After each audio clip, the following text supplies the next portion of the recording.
جهان جام و فلک ساقی، اجل می خلایق با دنوشی مجلسی وی. خلاصی نیست در دنیا کسی را از این جام و از این ساقی، از این می. صبح امروز چه صبح کلفت بار و جگر سوزی بود.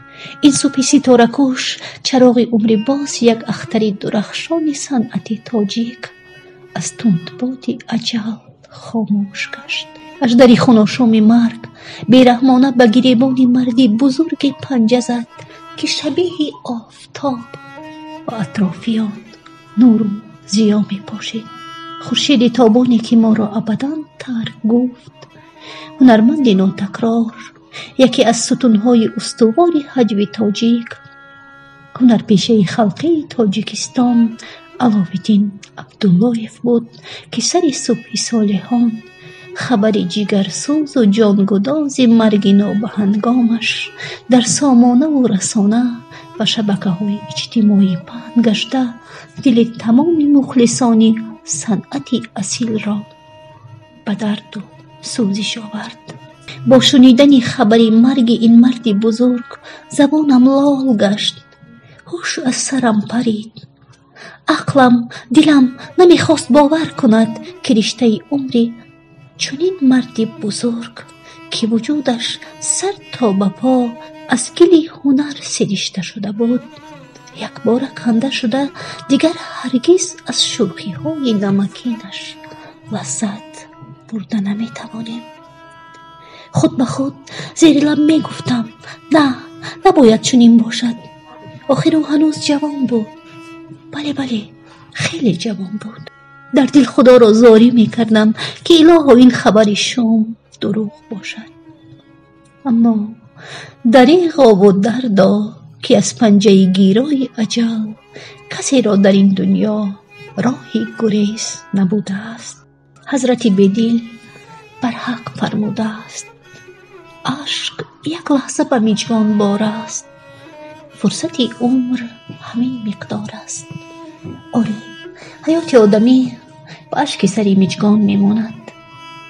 مردی که با هنری والایش در عالم حجو تاجیک یک دنیای صدرنگ آفریده بود، مثل همان اشک سری مژگان در فاصله یک مژه زدن این دنیا را پدرود گفته با ابدیت پیوست.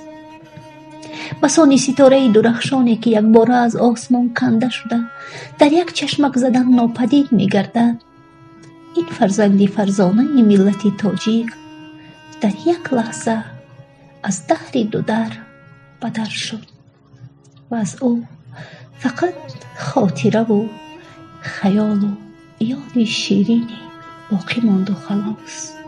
دو مرچه بنده چی خیل؟ جوانی بد نه، مرا عزیز و بزرگا گفته سای.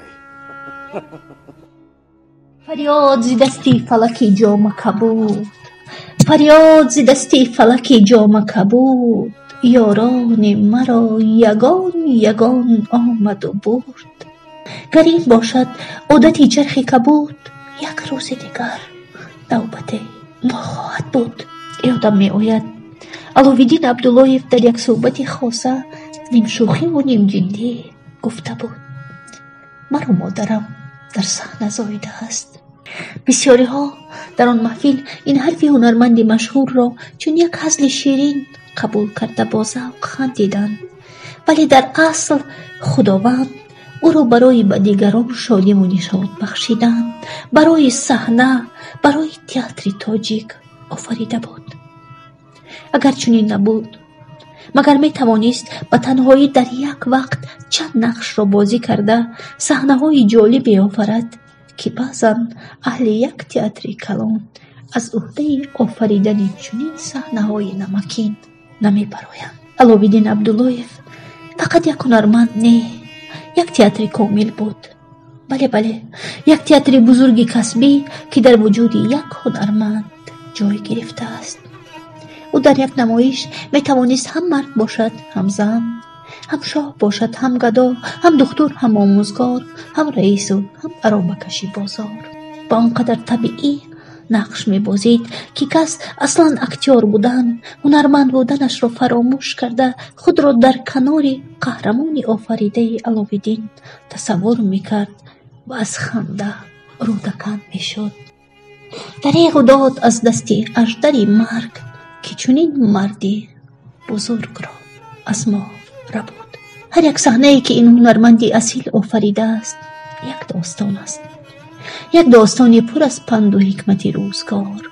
ولی افسوس صد افسوس که عمر به این هنرمندی ناتکرار وفا نکرده در عین جوش و خروش زندگی زهر تلخ قتال مرگ به جام حیاتش ریخت.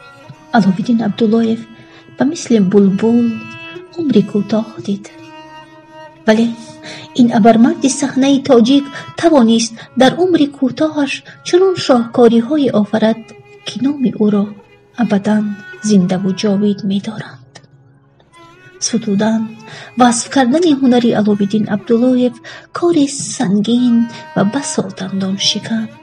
برای تصویر ویژگی های هنری این هنرمند بی‌نظیر و نقش علاوالدین عبداللهیف در رشد و نمو صنعت تاجیک و مثل خود علاوالدین درک و جهانبینی فراخ و هنر و مهارت ناتکرار می باید. از همین خاطر ما این رسالت را به صنعت شناسان واگذار نموده تنها با چشمان اشکبار می گوییم یادت بخیر باد ای هنرمندی اصیل. جایت تا ابد در دل و دیده ما مخلصان و هواداران هنرت خالی میماند. ولی خود را با آن تسلی میدهیم که خداوند را از چنین انسانی فرشته خصال خوش آمده و تو را در فردوس برین همنشین خویش گردانیده است. جایت جنت جاودان باشد ای مرد بزرگ. اگر در وقت رفتن گفت می آیم مکن باور،